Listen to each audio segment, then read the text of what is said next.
قرآن میں دو بہت مضبوط لفظ ہیں اور وہ ہیں قرۃ اعین، جس کا مطلب ہے آنکھوں کی ٹھنڈک، اور ان الفاظ کا قرآن میں کافی بار ذکر ہوا ہے۔ اس سے پہلے کہ میں آپ کو اس کا قرآن میں مطلب بتاؤں، میں آپ کو ان الفاظ کی قدیم وقتوں میں استعمال کے بارے میں بتانا چاہتا ہوں۔ قدیم وقتوں میں دو محاورے ہوا کرتے تھے، ایک تھا آنکھیں گرم ہونا اور دوسرا آنکھوں کو ٹھنڈک ملنا۔ اگر کوئی انسان بہت غمزدہ ہو یا رو رہا ہو یا بہت مایوس ہو تو عربی میں اس کو کہیں گے کہ اس کی آنکھیں گرم ہو گئی ہیں۔ یہ پرانے وقت میں اگر آپ کو کوئی کہے کہ تمہاری آنکھیں گرم ہو جائیں تو یہ اس وقت کی بدترین بد دعا سمجھی جاتی تھی۔ اس کے جیسا دوسرا محاورہ تھا کہ آنکھیں ٹھنڈی ہو جانا، یا کسی کے لیے دعا کرنا کہ تمہاری آنکھیں ٹھنڈی ہو جائیں۔ اس کا مطلب یہ سمجھا جاتا تھا کہ آپ کے سارے غم، دکھ اور تکلیفیں ختم ہو جائیں اور آپ کو سکون ملے۔ اس کو سمجھنے کے لیے ایک چھوٹی سی مثال ایئرپورٹ کی ہے، جہاں ایک والدہ اپنے بیٹے کے آنے پر خوشی سے رو رہی ہوتی ہے، اور دوسری طرف جب وہ بیٹا واپس جاتا ہے تو ان کی آنکھوں میں غم اور اداسی ہوتی ہے۔ اسی طرح عربی شاعری اور تحریروں میں ہمیں پتہ چلتا ہے کہ آنکھوں کا ٹھنڈا ہونا کسی مٹی کے طوفان سے بچنے کے وقت بھی استعمال ہوتا تھا، خاص طور پہ اس وقت جب آپ کو کسی غار یا کیف میں پناہ لینی پڑتی تھی تاکہ آپ اس مٹی کے طوفان سے بچ سکیں۔ یہ سب بتانے کے بعد میں اب دعا کی جانب بڑھتا ہوں۔ قرآن کی 25ویں سورہ کی آخر میں اللہ ہمیں دعا بتاتے ہیں، اور وہ ہے کہ ربنا ہب لنا من ازواجنا وذریاتنا قرۃ اعین واجعلنا للمتقین اماما۔ ہمارے رب ہمیں عطا فرمائے۔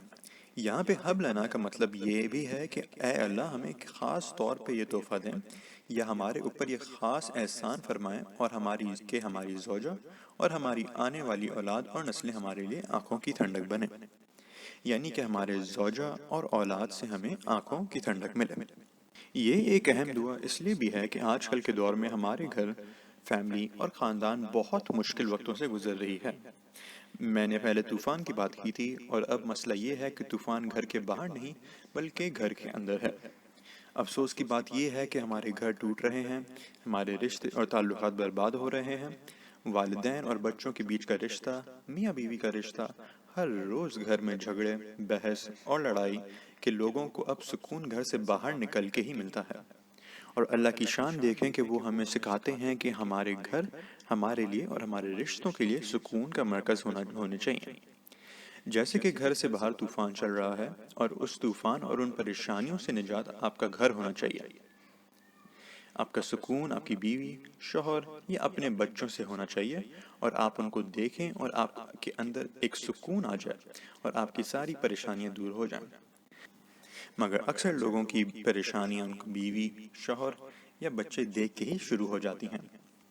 اس دعا کے الفاظ کی اہمیت اس لیے بھی ہے کہ جب فرعون کی بیوی آسیہ رضی اللہ تعالیٰ نے حضرت موسیٰ کو ٹوکری میں ڈھونڈا تو انہوں نے کہا کہ یہ بچہ میری آنکھوں کی ٹھنڈک بنے گا، یعنی ان کا شوہر فرعون جیسا انسان تھا، اور اتنی مصیبتوں کے بعد بھی ان کی پریشانیاں حضرت موسیٰ کو دیکھتے ہی ختم ہو گئیں اور ان کی آنکھوں کو ٹھنڈک مل گئی۔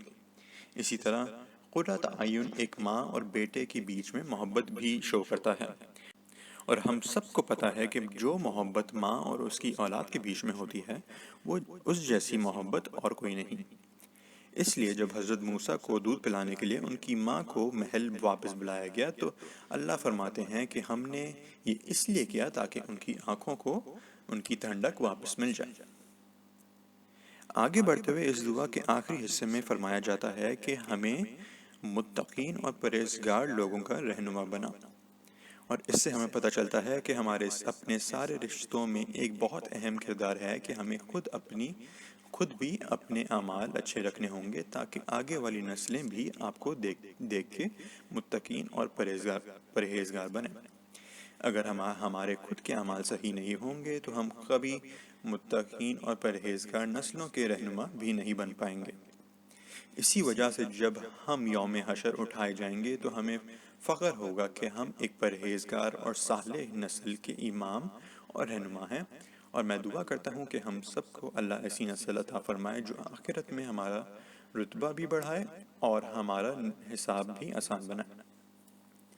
میں دعا واپس ریپیٹ کرتا ہوں، ربنا ہب لنا من ازواجنا وذریاتنا قرۃ اعین وجعلنا للمتقین اماما۔ آمین۔